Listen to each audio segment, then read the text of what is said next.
No sé si les habrá comentado el doctor Cuaglia, pero estamos todos volviendo en derecho, ¿no es cierto?, en abogacía, y los que estamos también en lo que es la función judicial, volviendo a la facultad, porque la entrada en vigencia del nuevo Código Civil y Comercial nos ha puesto a todos a estudiar de nuevo. Bueno, supongo que por eso están acá. La realidad es que el doctor Cuaglia me convocó para hablar del trabajo que hago en el juzgado, lo que es la función actuarial, en el tema de la subasta judicial.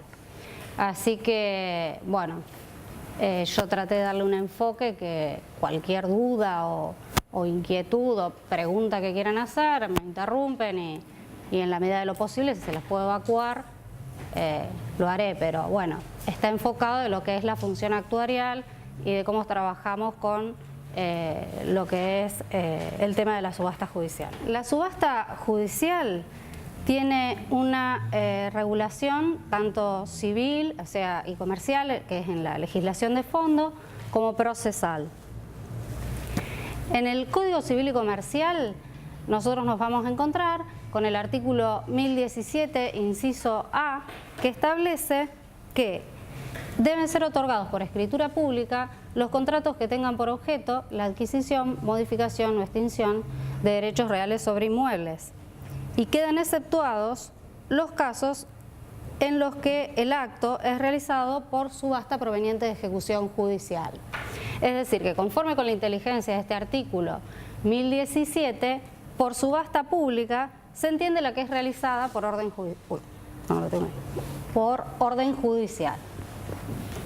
A la vez, la subasta judicial está contemplada o constituye uno de los supuestos incluidos en el Código Civil y Comercial como venta forzosa dentro del capítulo de la compraventa. El doctor Cuaglia le estuvo hablando de compraventa recién. Bueno, entonces está incluida como venta forzosa dentro del capítulo de la compraventa. El artículo 1128 es aquel que refiere que nadie está obligado a vender excepto que se encuentre sometido a la necesidad jurídica de hacerlo. A partir de aquí se plantean cuestiones sobre la naturaleza jurídica o debates, si la subasta judicial se considera una compraventa o se le aplican las normas de la compraventa, pero la doctrina más moderna, de carácter procesal y publicista, entiende que la subasta es un fenómeno jurídico complejo en el que confluyen intereses públicos y privados, relaciones personales y sustanciales, y en el que vende es el órgano público a nombre propio en ejercicio de funciones jurisdiccionales y no el ejecutante ni el ejecutado. Este concepto nos ubica entonces dentro de lo que es una venta forzosa por oposición a la liquidación judicial, que puede llegar a presentarse dentro de otros juicios como son la partición de condominio o el juicio de división de condominio y la partición de herencia, donde no tenemos una venta forzosa porque no se tiende a la liquidación coactiva del bien, sino a cumplir la voluntad de las partes, porque al menos todas las partes o alguna de ellas están de acuerdo en que se realice la venta para la división. Pasamos ahora a la regulación de forma, o sea, lo que es el régimen jurídico procesal de la subasta. Y nos vamos a ubicar dentro del Código Procesal Civil y Comercial de la provincia de Santa Fe. La subasta está regulada en el libro tercero, que refiere a los procesos en particular, el capítulo segundo, que refiere al proceso ejecutivo.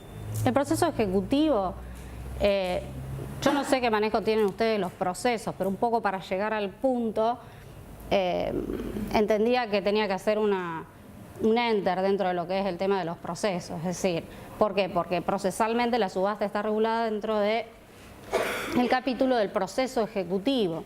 El proceso ejecutivo es aquel que tiende a lograr la ejecución coactiva de un derecho que se encuentra instrumentado en un título al cual la ley le confiere fuerza ejecutiva, como un cheque, un pagaré, un saldo deudor de cuenta corriente bancaria.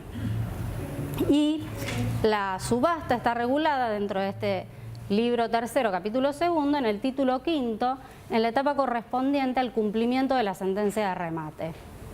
El proceso ejecutivo lo podemos dividir en 4 etapas. Una que es preparatoria, cuando hay un instrumento privado que necesita ser reconocido judicialmente para conferirle carácter ejecutivo. Otra etapa cautelar, que está dada por la demanda, el embargo y la citación al deudor. Otra etapa contenciosa, donde puede darse la oposición de excepciones por parte del deudor o del demandado, la contestación de esas excepciones, la prueba, los alegatos, la sentencia, y luego sale, es decir, en el caso de ser favorable al actor, la sentencia va a mandar llevar adelante la ejecución. Y ese mandar llevar adelante la ejecución nos posiciona dentro de lo que es este título quinto de la etapa del cumplimiento de la sentencia de remate, donde está toda la regulación de la subasta judicial. Acá vienen todos los artículos de regulación de la subasta judicial. A partir del artículo 486 y siguientes del Código Procesal Civil y Comercial de la provincia de Santa Fe.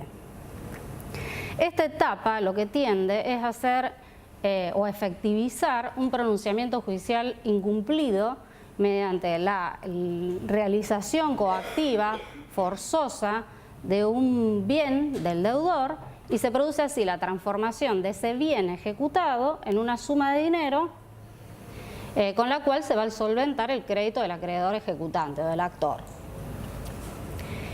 Dentro de los procesos ejecutivos encontramos también una ejecución especial, que es la ejecución hipotecaria, o sea que un poco está encuadrada dentro de lo que son los procesos ejecutivos, sigue su suerte, tiene sus características.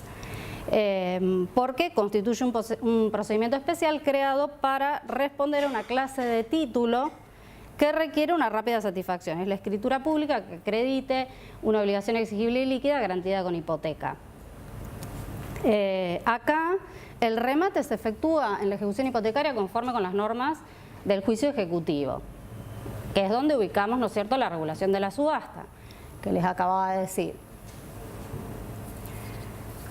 Ahora bien, al final, porque acá, bueno, sigue con división de cosas, la división de condominio y la partición de herencia, y luego se pregunta, ejecución forzosa versus liquidación judicial.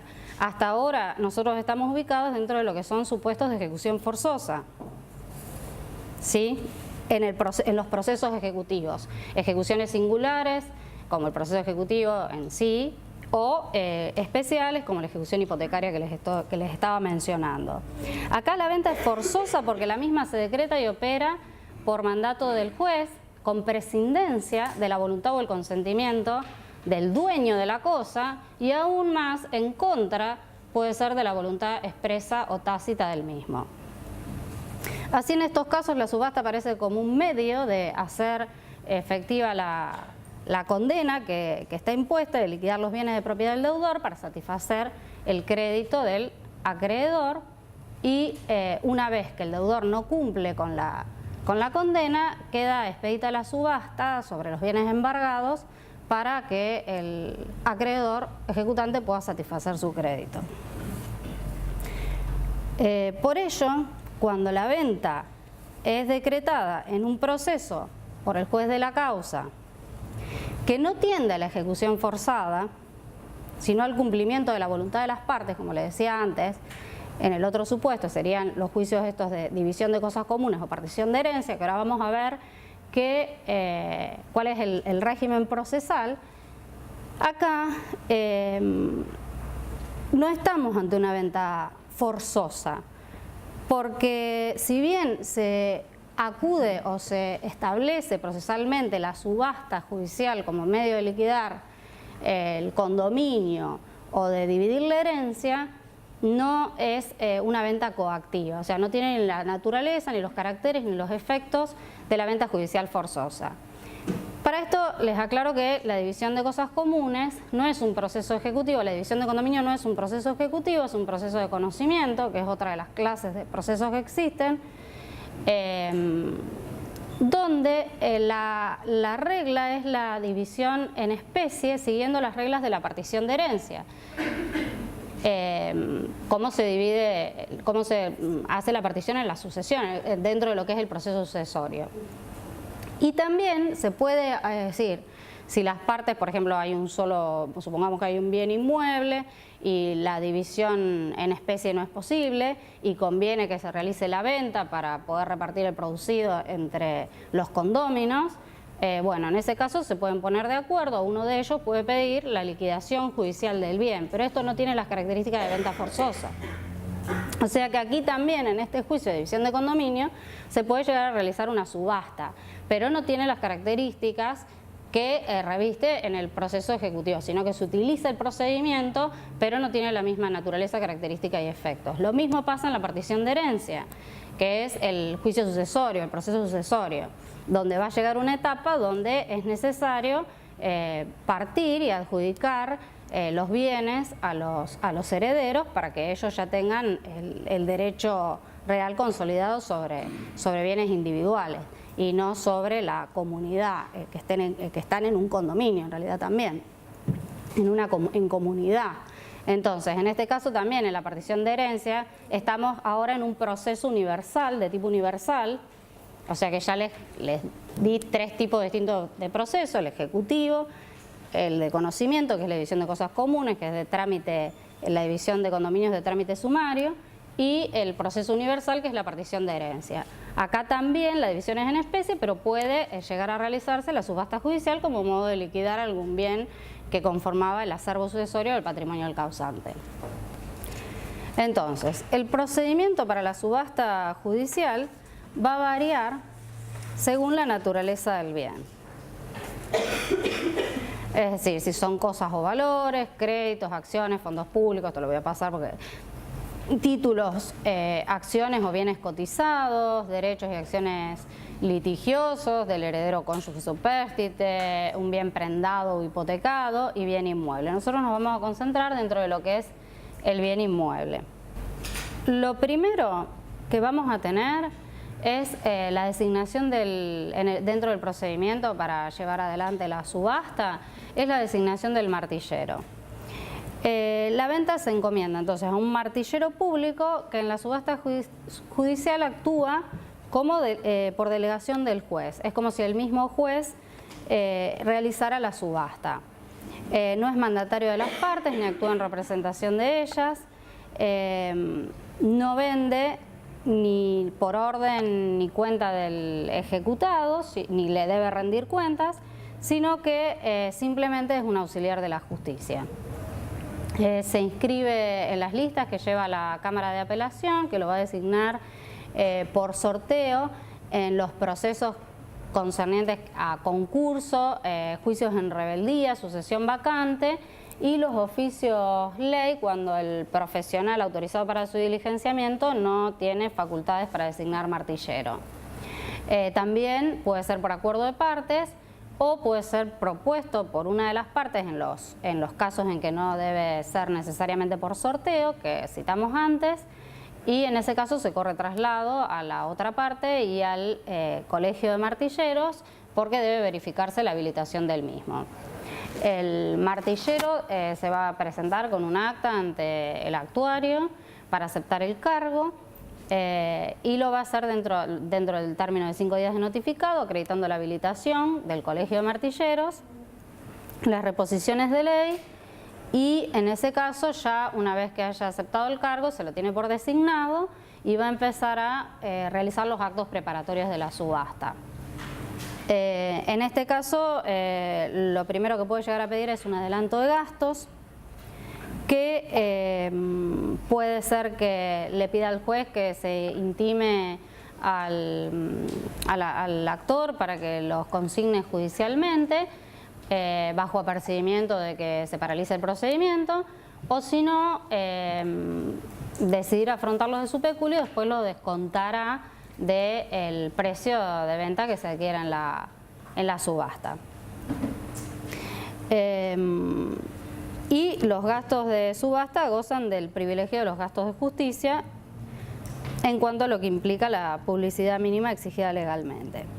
Una vez que entonces tenemos martillero designado, él mismo va a comenzar a realizar una serie de actos preparatorios de la subasta que consisten en pedidos, básicamente pedidos de informe. Informes sobre situación jurídica del inmueble, que son los informes C, sobre situación jurídica del inmueble, gravámenes, que son hipotecas, servidumbres, bueno, embargos, inhibiciones. Va a pedir informes sobre el estado de deuda que tiene el inmueble, que ahora lo vamos a desmenuzar. También sobre el estado de ocupación del inmueble, los títulos de propiedad y demás actos que ahora vamos a ver, como para que ya se puedan después dar las condiciones para fijar lugar, fecha y hora para la realización de la subasta.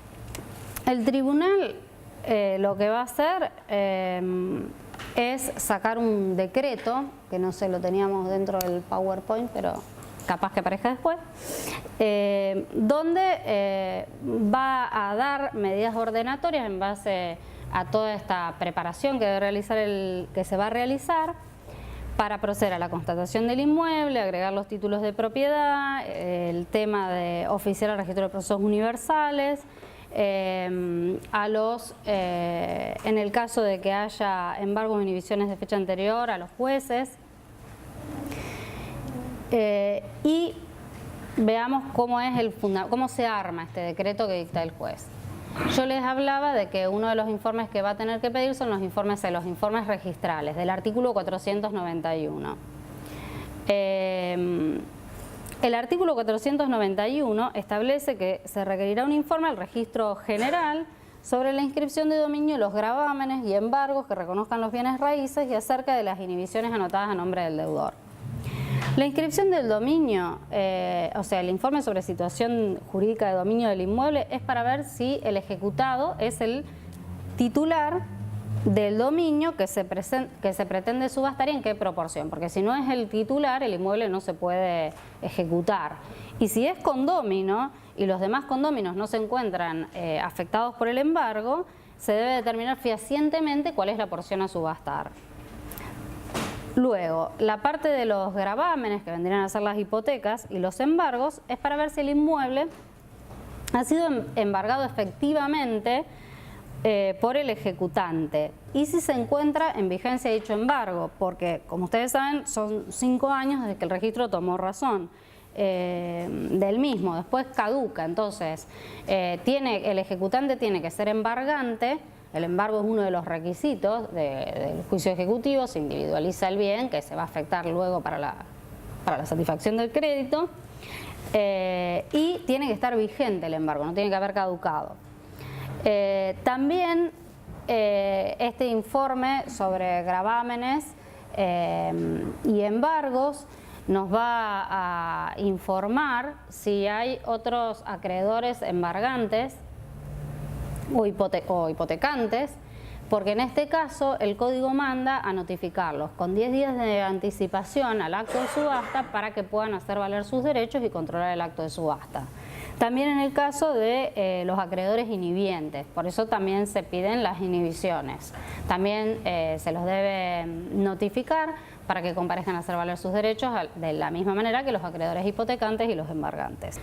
Estos informes o certificados que son expedidos por el Registro General de la Propiedad Inmueble, lo que provocan es el bloqueo registral.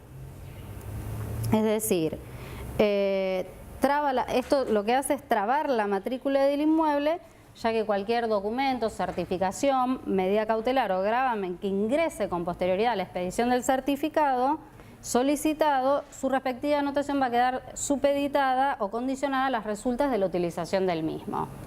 Por eso son tan importantes y nosotros dentro del expediente necesitamos que nos traigan los informes C y no los informes I, porque los informes I son un simple informe noticia que no bloquean la matrícula, no traba la matrícula, no provoca el bloqueo registral y por ende cualquier acto que se realiza tiene vigencia, tiene eficacia jurídica, no va a poder ser oponible el tema del trámite de la preparación en relación con el certificado, la vigencia que tiene el certificado C. Por eso nosotros exigimos para la preparación de la subasta que lo que traigan sea el informe C.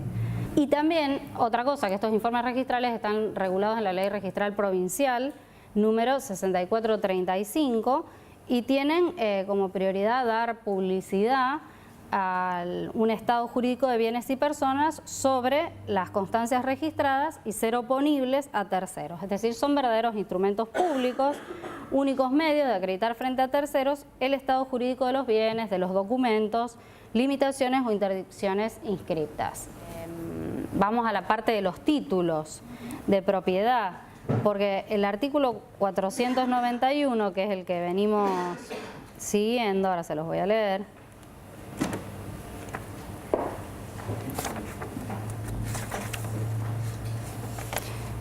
Entonces, dice el artículo 491, se requerirá también, estamos ubicados, como le digo, dentro de la sección quinta, del cumplimiento de la sentencia de remate, o sea, acá es toda la parte del remate, de la subasta.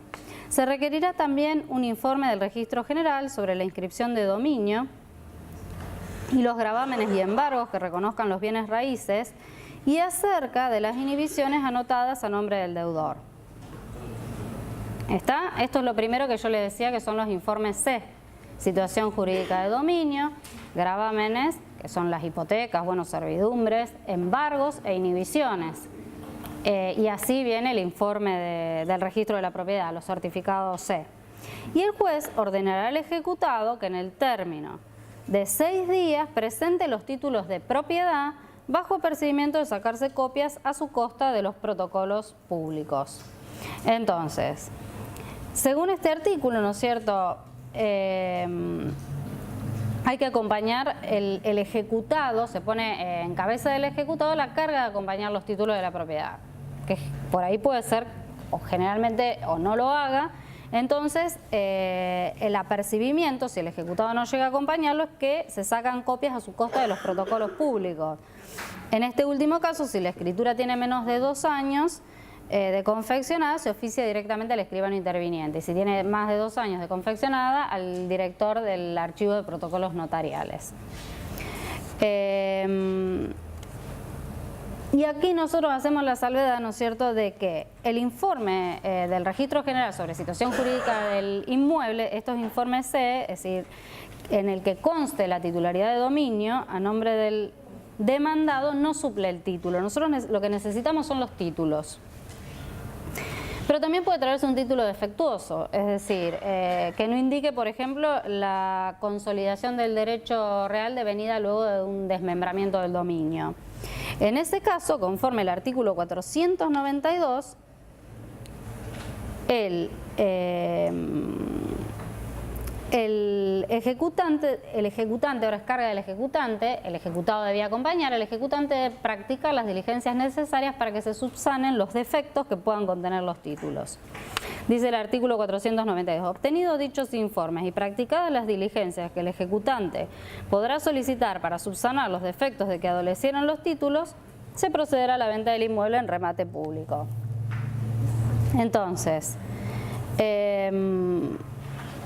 si se obtienen los títulos, o sea que podría ser que no se obtengan, pero en ese caso nosotros no estaríamos habilitados para rematar. Pero fíjense que ustedes me hablan del informe de catastro y incluso el código dice si se obtienen los títulos, o sea, podríamos no tener título.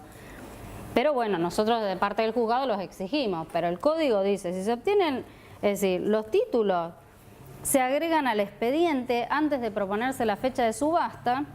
Ahora vamos a ver, este es el 494, primer párrafo, para que los posibles interesados en adquirir el inmueble puedan revisarlos durante los anuncios de remate. El 494, primer párrafo, dice que los títulos de propiedad, si fueren presentados, deberán permanecer de manifiesto en la oficina durante los anuncios de remate, si fueren presentados. Nosotros, desde el punto de vista del tribunal, como entendemos que el informe del registro de la propiedad en el que conste la titularidad a nombre del ejecutado no suple el título, los exigimos, pero el código dice si se presentaren, o sea que aún en defecto de título, incluso si no se hubieran subsanado los defectos del título, Después, como esto se puso de manifiesto, no va a poder plantear nada el adquirente en subasta sobre la falta de efecto de los títulos. Entonces, el tema es que imagínense que si por ahí estamos con defecto de título, no tenemos título y el que compra en las condiciones la parte del informe de catastro. Pero en realidad la mejor manera de preservar el derecho del adquirente, que lo que va a comprar, ¿no es cierto?, está en perfecto estado, sería teniendo los títulos, los informes C, el plano, bueno, el informe de catastro. Bueno, ese es otro tema. Ahí ya nos vamos a ir a otro de los pasos previos a la subasta, que es la parte de la constatación. Pero, bueno, no sé si esto responde a la pregunta, es lo que nosotros pedimos desde los juzgados, porque seguimos el Código Procesal. Y el Código Procesal nos dice que los títulos de propiedad si fueran presentados. Entonces, ¿qué pasa? Si se obtienen los títulos, se agregan al expediente para que el interesado los pueda revisar durante la publicación, mientras se publican los edictos de la subasta.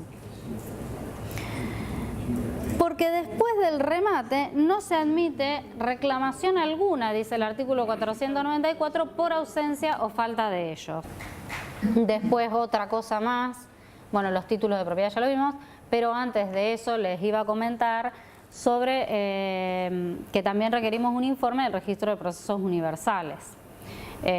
Como yo les decía, dentro de la clasificación de los procesos, tenemos procesos universales que son la sucesión, el concurso y la quiebra.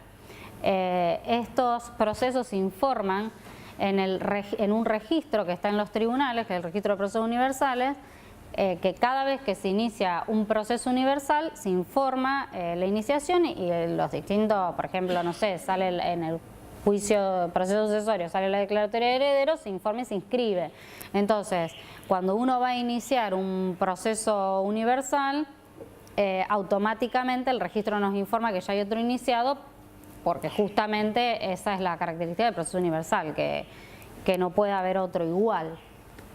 Entonces, nosotros pedimos informe porque a lo mejor el ejecutado fue declarado en quiebra y por fuera de atracción yo tengo que remitir el juicio ejecutivo, o falleció y en ese caso tendría que remitirlo al juicio sucesorio. Si bien ahora con respecto al juicio sucesorio, con el nuevo Código Civil y Comercial, los jueces del Foro Civil y Comercial se están planteando sobre el tema de la atracción de las acciones personales contra el difunto, como la nueva redacción del Código en relación al tema del foro de atracción no dice expresamente o no contiene los incisos que contenía antes y no dice expresamente la atracción de las acciones personales contra el difunto, entienden que no se atraen más.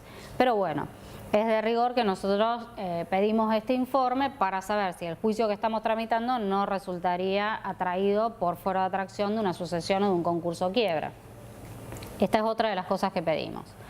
Los títulos de propiedad, como yo les decía antes, y acá veamos el tema de cuándo fue confeccionado el título para ver a quién se lo pedimos, si el escribano o el archivo de protocolos notariales, si es un título defectuoso que el ejecutante debe cubrir las diligencias para subsanar los defectos que puedan contener, la agregación a la causa para ser exhibidos durante el tiempo de la publicación de los edictos, y que todo esto hace que después ya no se puedan hacer reclamaciones por defectos o ausencia de los títulos. Otro de los informes que se van a pedir, y ya vamos a llegar al tema del estado de ocupación del inmueble, pero viene después, son los informes por deudas, que también los manda a pedir el Código. Es decir, el impuesto inmobiliario, lo que es impuesto inmobiliario, las pide el martillero, ¿no es cierto? Impuesto inmobiliario, tasas y contribuciones y otros servicios que los pide a la municipalidad, agua corriente, que puede ser agua provincial o la cooperativa de agua, las expensas, si se trata de un inmueble sometido a propiedad horizontal, y se le pide al administrador del consorcio. Otro de los recaudos previos Ya vimos entonces los informes CEL, registro de precios universales, los títulos, los informes por deudas, es la constatación. Para la constatación del inmueble que se realiza para determinar el estado de ocupación del mismo, quién y quiénes lo ocupan, en qué carácter y desde cuándo, y el estado general del inmueble, o sea, el destino del mismo, la distribución de los ambientes, la funcionalidad, las mejoras existentes al momento de la constatación. Acá es importante, esto se los comento porque es una realidad que vivimos en los tribunales y prácticamente no tenemos subastas de inmuebles y prácticamente no tenemos subastas. Esa es yo les estoy hablando de la subasta, pero les digo que si tengo 5 al año es mucho.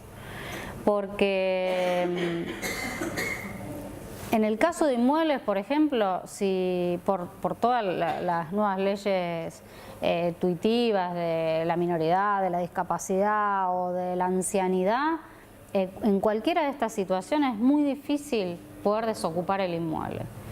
Es decir, los procedimientos son con intervenciones del defensor, actualmente de la municipalidad para ver de proveer de vivienda, o sea, es muy complicado.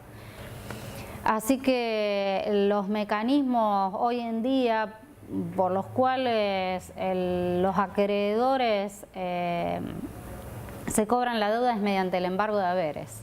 Es decir, el mejor deudor hoy en día es el que tiene un sueldo en blanco que se le puede embargar, porque ese embargo de haberes se deposita en una cuenta judicial mensualmente y llega un punto que después que sale la sentencia donde el acreedor empieza a cobrar todos los meses, es decir, lo que hay depositado o después va juntando varios depósitos y pide el libramiento de las órdenes de pago cuando ya tiene, dentro del juicio ejecutivo, no sé, cuando ya tiene la planilla practicada y ejecutoriada y va cobrando. Ese es el mecanismo, esto off the record, no sé si les interesa, pero sí les cuento qué es lo que está pasando hoy en día en los tribunales, como así también que tenemos pocos procesos, otro de los procesos así ejecutivos por excelencia son las quiebras. Hubo un boom, un estallido de la quiebra y muchas empresas y bancos y clubes y establecimientos que cayeron en quiebra, pero eso fue hace 15 años atrás, donde incluso se decía que ameritaba la creación de un foro específico para los concursos y quiebras. Y actualmente dentro del juzgado del fuero sí tenemos, es decir, hay pocas quiebras. Hoy el juez rechazó una quiebra porque se utilizan como un procedimiento coactivo como un medio extorsivo para obtener el cobro de un crédito individual. Era una solicitud de quiebra por una deuda de 2.000 pesos que el juez la rechazó. Pero ese es el tenor de las quiebras que manejamos hoy. Puede haber alguna que otra de mayor entidad, pero en realidad las que son más importantes son de vieja data y que se han diferido en el tiempo. El movimiento que tenemos en relación con las quiebras será de 10 o 15 cargos por día, o sea, escritos presentados para las quiebras. De lo que es el movimiento es muy poco, serán 10 expedientes de quiebra moviéndose por día dentro del juzgado, en un volumen donde yo estoy firmando a lo mejor 100 expedientes por mañana, en lo que es la circulación. Y paradójicamente el mayor grado de conflictividad se presenta en los procesos sucesorios. Es decir, los mayores conflictos actualmente lo tenemos dentro del proceso sucesorio. ¿Por qué? Ustedes se preguntarán por qué, porque además hasta la declaratoria de heredero es un trámite administrativo muy sencillo, así como yo les estoy contando ahora esto, pero aplíquenlo, hay que pedir algunos informes y directamente sale la declaratoria. Pero ¿cuál es el problema? Que el conflicto que existe en la sociedad en materia de familia se ha trasladado al proceso sucesorio.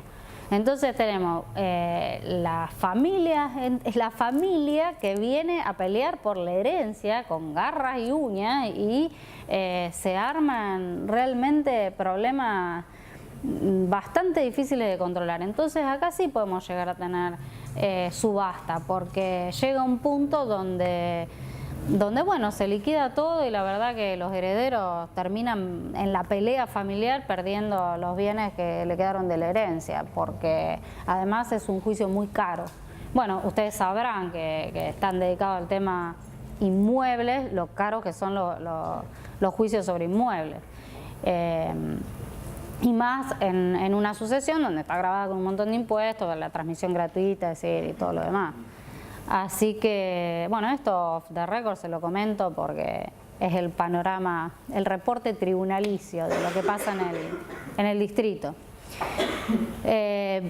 Y venía a cuento, ¿no es cierto?, de lo que le constaba de la constatación, ¿no es cierto?, que se libró un mandamiento a diligenciar por oficial de justicia, que es un funcionario público, que va a ir con el martillero, se va a constituir en el inmueble y va a ver, ¿no es cierto?, quiénes viven, desde cuándo, en base a qué título, las edades, y después, bueno, todo lo que es las condiciones del inmueble, la funcionalidad, los ambientes que tiene, etcétera, y hará una descripción pormenorizada y detallada que se la pide al juez porque él tiene que informar sobre lo que se encuentra cuando va a realizar la constatación. ¿Y qué se puede encontrar? Se puede encontrar que el inmueble esté ocupado por el ejecutado, o sea, por el titular de dominio. Este parece como el caso más sencillo porque una vez realizada la subasta, cuando el adquirente, luego de cumplidos los pasos, pretenda tomar posesión del mismo, lo requiere el juez lo va a intimar al que está ocupando para que lo desocupe dentro del plazo de 15 días o coapercimiento de lanzamiento. Pero vamos a pero es decir, a veces nos encontramos con que quien vive en el inmueble es un anciano, enfermo, o sea, bueno, las situaciones ahí siempre son muy complejas, realmente para nosotros, sobre todo porque bueno, todas estas situaciones ahora tienen todo un régimen intuitivo que ya no es la ejecución como era en otras épocas, desde hace rato, ¿no es cierto? También se puede encontrar cuando el oficial de justicia va a constatar que hay inquilinos con un contrato vigente. En ese caso, esto se va a informar dentro de las condiciones de la subasta porque el que adquiere va a tener que respetar los términos del contrato. Así que es importante también que eso esté informado. O puede encontrarse con intrusos. En el caso de que haya intrusos, esta es la situación más complicada porque después el adquirente va a tener que iniciar un juicio de desalojo para poder tomar posesión material del inmueble. Para la determinación de la base de subasta, se determina en base a la evaluación fiscal del impuesto inmobiliario, fijada para el pago del impuesto inmobiliario. Salvo acuerdo de parte, que surja un contrato de hipoteca, que se pida, ¿no es cierto?, que se ayorne más al valor real de mercado. Después, si lo que se va a subastar es la parte indivisa de un inmueble, la base se fijará sobre la evaluación fiscal, pero en la proporción o la cuota comprometida en el juicio.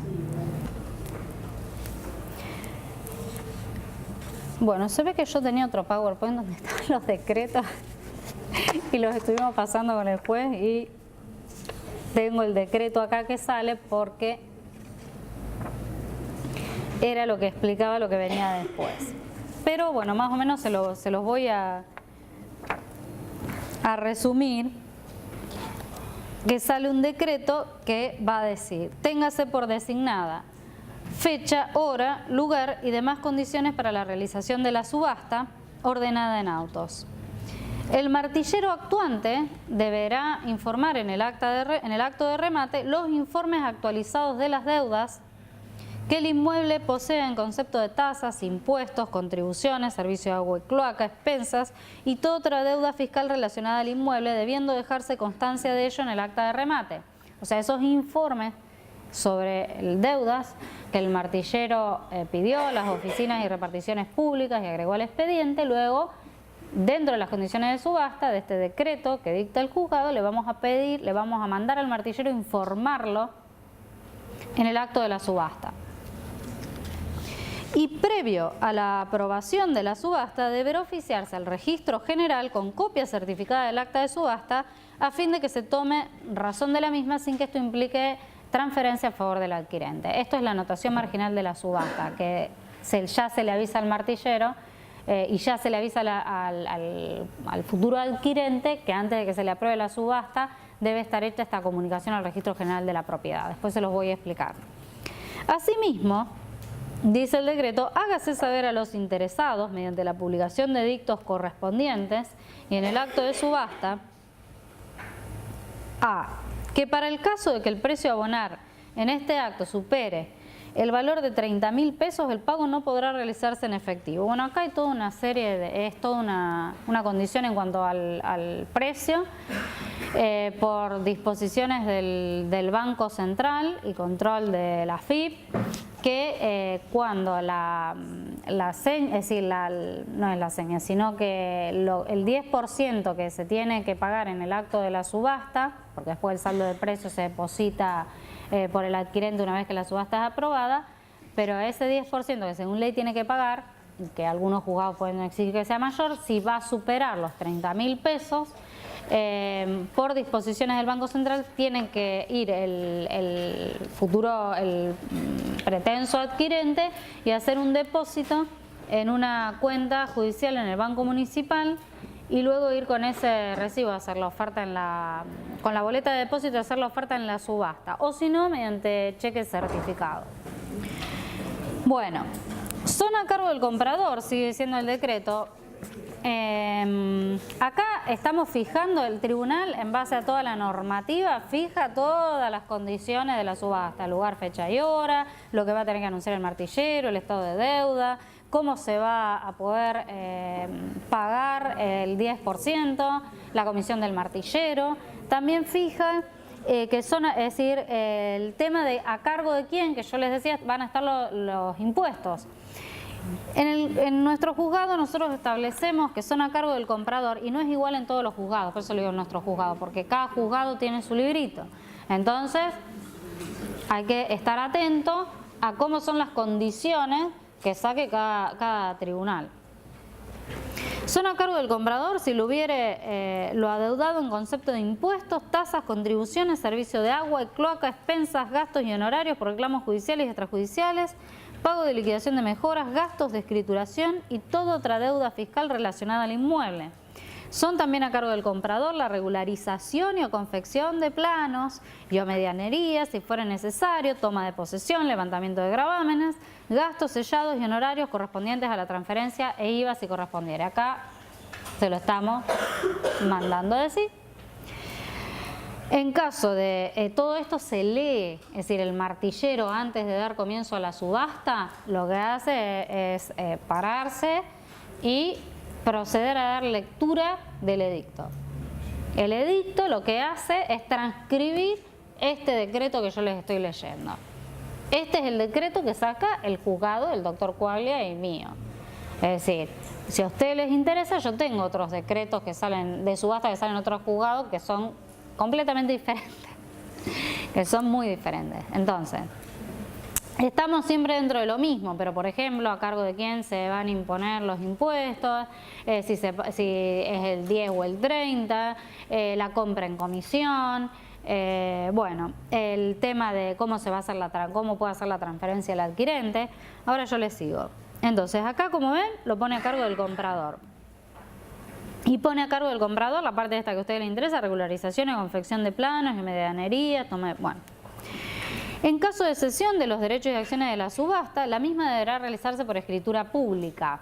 Antes se podía realizar por acta judicial la cesión de los derechos y acciones provenientes de la subasta. Antes de la toma de posesión, el adquirente de subasta podía ceder los derechos y acciones, venía el cedente y el cesionario con un instrumento privado, que era el acta de cesión, con el sellado pertinente del 1,2% sobre el monto de la operación, libre inhibición del cedente y si estaba casado de su cónyuge, y firmaban ante el actuario y con eso quedaba consolidada la cesión y después la toma de posesión se hacía a favor del cesionario y la transferencia también. Nosotros lo que ahora imponemos y lo que impone el nuevo Código Civil y Comercial es que sea por escritura pública. Tiene que ser hecho por escritura pública. El nuevo Código Civil y Comercial, perdón. Luego, para la compra en comisión. Solo se admitirá, decimos nosotros, la compra en comisión cuando se denunciare el nombre, domicilio y número de documento del comitente en el acta de remate. Algunos no aceptan la compra en comisión, o otros la aceptan sin tener que designar quién es el beneficiario. Nosotros aceptamos la compra en comisión, pero con estas características, que se tiene que denunciar el nombre, el domicilio y el número de documento del comitente en el acta de remate. Bueno. El inmueble sale a la venta en el estado de ocupación en que se encuentra. Acá vamos a el acta de constatación, que yo les decía antes, el estado de ocupación que se encuentra, que está en el expediente. Por eso el expediente queda reservado en secretaría 5 días antes de la subasta para que pueda ser cotejado por los interesados y demás. El adquirente, este es otro punto que a ustedes les puede llegar a interesar, que el adquirente del inmueble subastado deberá acudir a escribano público para confeccionar la escritura pública que instrumentará la transferencia de dominio a su favor. Consecuentemente, se excluye en autos la opción prevista en el 505, segundo párrafo del Código Procesal Civil y Comercial. El 505 da 3 opciones al adquirente en subasta para lograr la inscripción de dominio a su favor, que es la escritura pública, la protocolización de las actuaciones judiciales, que se realiza también mediante escribano público, o derechamente la transferencia judicial que la hace el juez. La hace el juzgado y no tiene que acudir a ningún escribano, porque nosotros no necesitamos escribano acá porque el título son las actuaciones judiciales, es decir, surge del expediente, es el expediente. Entonces, en realidad el tema de la protocolización y de la escritura se hace por un tema de orden, de matricidad, de prolijidad, de transcripción para el caso de que se extravíe el expediente, por si... Es muy común que el adquirente en subasta, una vez que toma posesión, pasan 10 años y se olvidó de inscribirlo en el registro, y viene 10 años después, el expediente desapareció, no lo tenemos más. Entonces tiene que iniciar la reconstrucción. Si hace la protocolización, eso ya va a quedar documentado y le va a facilitar la cuestión. También por eso se puede llegar a hacer. Pero nosotros en Civil 14... como una cuestión de descomprimir trabajo, lo mandamos a hacer por escribano público. ¿Podría el adquirente venir a decirnos, no, mire, doctor, doctora, el código a mí me permite hacer la transferencia judicial que es menos costosa? ¿Por qué me manda a hacerlo por escribano público? Sí, podría venir a decirlo, pero hay un tema que ya vino tarde, porque el decreto ya salió, el edicto ya se publicó y nada dijo en su oportunidad. Entonces, de esa manera... En realidad nunca tuvimos ningún planteo sobre la cuestión, van al escribano, punto, se terminó. El expediente tiene que quedar reservado en el juzgado 5 días antes de la subasta a los fines, ¿no es cierto?, de la revisión, de los títulos, bueno, y de todo lo demás que acabamos de decir, y permanece en secretaría.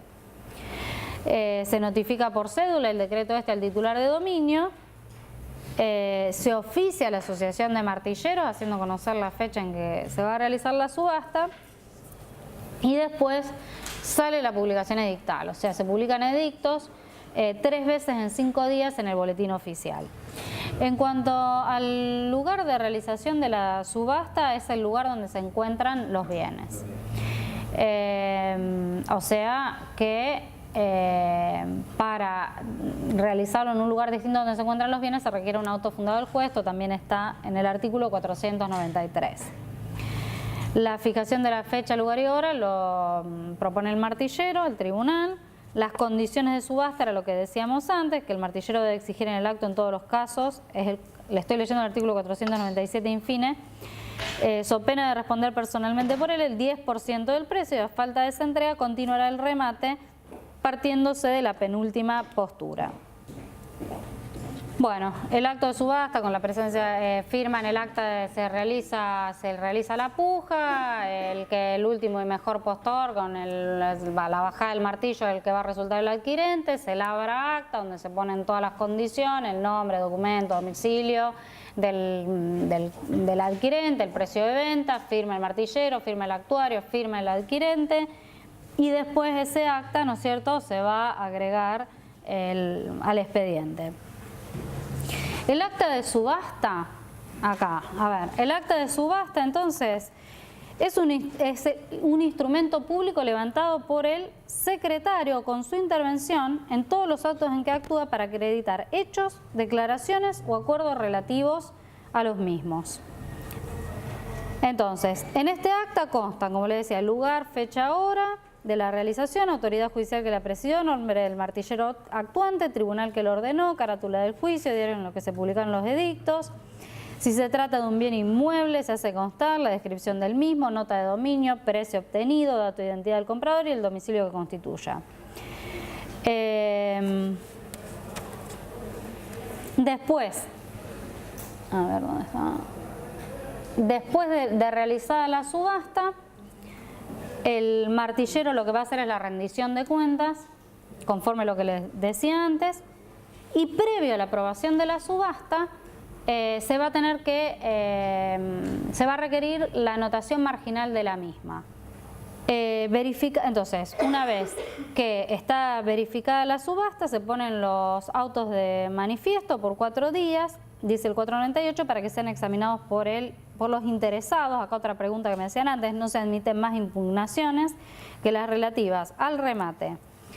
O sea, si hubo algún acto de violencia o se ejerció alguna intimidación sobre los oferentes que pueda haber impedido la libre puja, eso es lo que se puede llegar a cuestionar, porque todo lo anterior se rige por lo que les decía. Si fueron deducidos por el comprador, no puede formular impugnaciones sin depositar el saldo el importe del precio, con lo cual no se efectuará pago alguno mientras pendiere la reclamación. Vencido el término sin impugnaciones o sustanciadas las que se formularan, el juez dictará el auto que corresponda sobre el mérito del remate. Bueno, entonces la subasta acá se aprueba por auto y se intima al adquirente para que dentro del término de 5 días deposite el saldo de precio. Acuérdense que una parte, el 10 o el 30, o sea, lo que se fijó dentro de las condiciones, ya se había adelantado en el acto de la subasta. Aquí se perfecciona la subasta como título válido de adquisición. Es decir, con el acto de subasta, con la realización del acto de subasta y la aprobación de la misma, la subasta queda perfeccionada como título válido de adquisición. No hace falta ni el pago del precio ni la posesión del bien rematado. Esto de ninguna manera supone la adquisición de dominio en cabeza del adquirente o sobre el bien subastado, a cuyos efectos es necesario contar con el modo. Es decir, estamos dentro del título. El acto de remate más la aprobación de la subasta es el título de adquisición.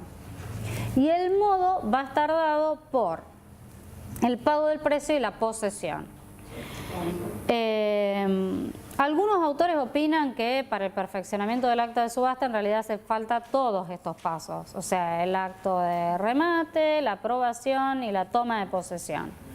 Pero volviendo a lo que decíamos al principio, es decir, siendo que está regulado dentro del capítulo de la compraventa, que es decir, se toma como una venta forzosa, y que bueno, si bien se puede discutir si es propiamente una compraventa, no cabe en duda de que le resultan aplicables las normas de la compraventa, otros autores entienden que negar que el acto de subasta más la aprobación es el título válido de adquisición es como pretender que para que se perfeccione la compraventa es necesario la entrega de la cosa y el pago del precio. Es decir, el contrato de compraventa es aquel en que una parte se obliga a pagar un precio y el otro entregar una cosa determinada. Es decir, independientemente de que después la cosa se entregue o el precio se pague. Acá ocurre lo mismo, es decir, con el acto de la subasta y la aprobación tenemos ahí el título válido de adquisición. No significa que se adquirió dominio en cabeza del adquirente, porque para esto hace falta el modo. Y el modo es lo que sobreviene con el pago del precio, que es a lo que se intima en el mismo acto de aprobación de la subasta, más la posesión. Entonces, por eso tenemos que distinguir el perfeccionamiento de la subasta como título válido de adquisición del perfeccionamiento del derecho real de dominio en cabeza del adquirente, que se logra con la posesión. Y después el tema de la inscripción viene como un tema de oponibilidad, porque en realidad el dominio ya queda adquirido con la posesión.